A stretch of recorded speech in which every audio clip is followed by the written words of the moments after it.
4명이 둘러쌌는데도 박스 안까지 밀고 들어가 슈팅을 때렸습니다. 그런데 골망은 끝내 흔들리지 않았죠. 안녕하세요. 축구 열정입니다. 지난 샌디에이고전 손흥민 선수의 발끝은 분명 전성기 그 시절이었습니다. 드리블도 스피드도 마무리각을 잡는 감각도 전부 살아있었어요. 부안가가 그야말로 떠먹여준 패스마저 상대 27번 선수가 몸을 던지면서 막아냈고요. 보는 내내 정말 답답한 장면이었습니다. 그런데 왜 그 많은 기회에도 골은 끝내 안 들어갔을까요? 오늘은 월드컵 복귀 후 4경기째 침묵 중인 손흥민 선수의 골 가뭄, 그 진짜 원인을 산토스 감독의 기용법과 스포츠 과학 관점에서 하나씩 분석해 보겠습니다. 그리고 영상 뒤쪽에는 소린턴 단장이 손흥민 선수를 배신했다는 충격 정황까지 준비했습니다. 끝까지 보시면 지금 LAFC 안에서 무슨 일이 벌어지고 있는지 정확히 알게 되실 겁니다. 먼저 상황부터 정리해 보겠습니다. 손흥민 선수는 월드컵을 마치고 복귀한 뒤 4경기 연속으로 득점이 없습니다. 기회가 없어서가 아니었어요. 찬스는 계속 왔는데 어떤 건 수비 맞고 굴절되고 어떤 건 키퍼 손끝에 걸렸습니다. 그런데 여기서 진짜 문제가 시작됩니다. 제 생각에 이 침묵의 책임은 선수가 아니라 산토스 감독에게 훨씬 크게 있습니다. 이유는 단순합니다. 손흥민 선수에게 고정된 공격수 역할을 주지 않았기 때문이에요. 어떤 날은 공격형 미드필더, 또 어떤 날은 최전방 공격수, 포지션이 매 경기 바뀌었습니다. 여러분도 그 장면 기억나시죠? 같은 선수인데 서 있는 위치가 계속 달랐던 그 어색한 말입니다. 스포츠 과학 쪽 설명을 빌려오면 이건 꽤 명확합니다. 공격수의 위치 선정, 쉽게 말해 골을 넣기 좋은 자리를 미리 찾아 들어가는 능력은 반복 훈련과 반복 경험을 통해서만 정교해진다고 합니다. 수비수의 움직임을 미리 읽고 시야에서 사라지는 사각으로 파고들고 동료의 패스 타이밍을 기다렸다가 첫 터치 혹은 원터치 슈팅으로 마무리하는 것. 이 과정 전체가 하나의 완성된 득점 기술이라는 겁니다. 그런데 어떨 때는 최전방에, 어떨 때는 공미로 내리다 보니 그 반복이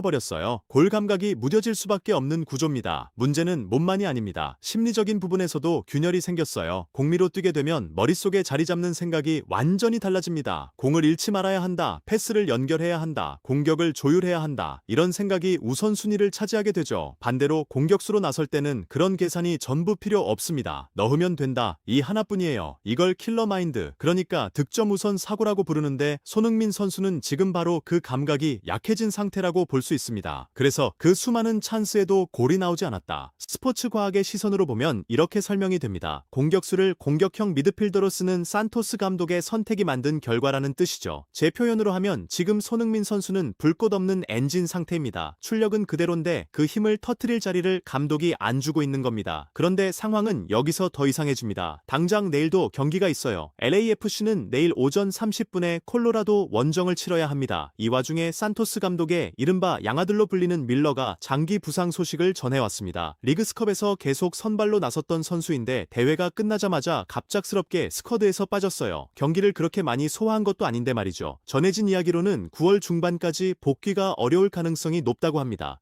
그리고 이 상황에서 나온 경기 전 인터뷰가 지금 화제입니다. 산토스 감독은 먼저 이렇게 운을 뗍니다. 우리 팀이 MLS에서 두 번째로 평균 연령이 높은 팀이고 일정 나이대의 선수들은 관리가 필요하다고요. 여기까지는 맞는 말입니다. 그런데 바로 다음이 문제였어요. 자기 입장에서는 소니가 항상 경기장에 있어야 한다고 말합니다. 손흥민 선수가 있으면 팀이 더 좋아지고 더 위협적인 팀이 된다는 이유였죠. 부안가에 대한 이야기도 함께 꺼내면서 지난 몇 주 동안 거의 주마다 3경기씩 치렀다는 점도 인정합니다. 일주일에 3경기를 몇 주씩 반복하면 경기력과 신선함이 유지될 리 없다는 것도 스스로 알고 있어요. 무릎 상태까지 언급하며 조심해야 한다고 말합니다. 그래놓고 결론은 이번 경기에도 손흥민 선수 없이는 팀이 돌아가지 않으니 또 의존하겠다는 겁니다. 솔직히 저는 이 인터뷰를 보고 헛웃음이 나왔습니다. 관리가 필요하다는 걸 알면서도 월드컵까지 뛰고 돌아온 선수를 계속 갈아 넣겠다는 이야기잖아요. 밀러는 아프다고 하니 곧바로 뺐습니다. 선수가 아프면 안 내보내는 게 당연하죠. 그만큼 밀러는 꾸준히 관리를 받았다는 뜻이기도 합니다. 그런데 손흥민 선수에게는 그 기준이 적용되지 않아요. 제가 케레타로와의 리그스컵 3라운드에서 산토스 감독의 비열한 부분을 짚어드린 적 있죠. 원래 이 팀은 손흥민 선수가 공을 몰고 올라가 밀러에게 내주는 역할로 써왔습니다. 그런데 케레타로에게 1대 0으로 끌려가자 갑자기 배치를 바꿨어요. 밀러가 공을 몰고 들어가고 틸머니 공간으로 침투하면서 수비수 2명을 끌고 나갑니다. 그 틈에 손흥민 선수가 빈 공간으로 들어갔고 밀러의 스루 패스가 정확히 연결됐죠. 여기서 이른바 전술적 중력이 만들어진 겁니다. 한 선수가 수비를 끌어당겨 동료에게 공간을 열어주는 것, 그게 전술적 중력이에요. 문제는 손흥민 선수가 이 형태를 거의 해보지 못했다는 점입니다. 결국 마무리가 안 됐고 상대 키퍼가 잘 나와서 막아냈습니다. 얼탱이가 없는 건 여기에요. 이렇게 손흥민 선수를 전술적으로 받쳐줄 수 있는 방법이 밀러를 활용하면 얼마든지 있었다는 겁니다. 그런데 그동안은 안 썼다는 사실이 들통난 거죠. 앞뒤가 맞지 않고 일관성도 없습니다. 그러면서 이번 경기에도 의존하겠다고 하고요. 심지어 또 공격형 미드필더로 쓸 가능성까지 열려있는 상황입니다. 그러니 골이 안 나오고 골 감각이 떨어질 수밖에요. 그런데 진짜 충격적인 이야기는 지금부터입니다. 손흥민 선수가 소린턴 단장에게 배신당한 정황이 드러났습니다. 이적 직후 손흥민 선수가 직접 밝힌 비하인드 스토리가 있죠. 솔직히 LAFC는 자신의 첫 번째 선택이 아니었다고 했습니다. 그런데 시즌이 끝난 뒤 소린턴 단장과 처음 통화를 했을 때 그가 자신의 생각을 바꿨고 마음을 바꿨고 머리를 바꿨다고 말했어요. 내가 가야 할 목적지를 보여줬다는 표현까지 썼습니다. 그만큼 엄청난 비전에